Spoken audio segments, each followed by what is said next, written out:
En ce mercredi 1er septembre, l'épisode d'Ici tout commence sera entièrement consacré au secret, en premier lieu celui de l'incendiaire, bien évidemment, et ensuite l'identité de la mère de Naël.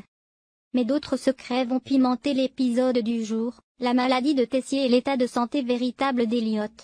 Sur le campus de l'Institut, Lionel, Lucien Belvès, et Greg, Michael Mittelstadt qui vient de nous faire plein de révélations sur l'intrigue d'Ici tout commence, au festival Sérimania, discute essayant de ne pas penser au récent drame, chose impossible pour ce dernier de plus en plus inquiet par l'état d'Elliot.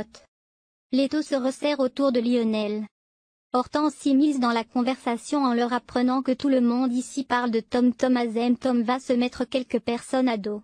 Les révélations de Tom Darmon sur son personnage, l'un des nouveaux élèves, et de leur récente bagarre.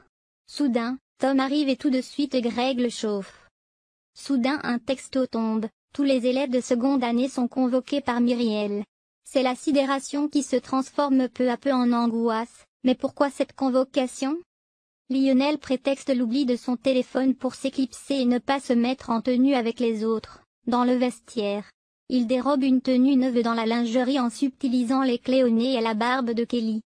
Dans les bureaux, Guillaume, Bruno Puzzolou, et Antoine, Frédéric Diefenthal fait des confidences sur ce qui attend le couple avec le bébé, discute. Cette convocation soudaine est en fait une stratégie pour démasquer l'incendiaire qui a laissé son foulard sur le lieu du crime.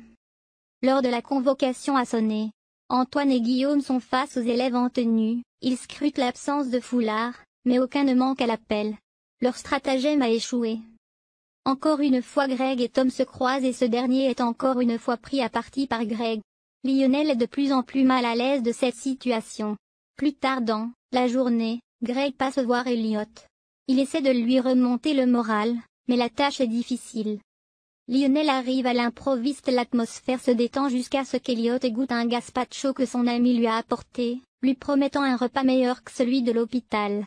Devant son air interrogatif, l'aveu d'Elliot tombe, il n'a perdu goût et odorat et n'osait pas le dire à Greg. Pendant ce temps, Tom apprend que Lionel est peut-être le véritable incendiaire. Les soupçons se portent sur Jasmine. Rose, Vanessa de Mouy, croise Laetitia qui fait le ménage dans l'escalier. Elle l'interroge sur le fait de savoir si elle a vu la personne qui est entrée chez elle pour offrir une tétine à Naël.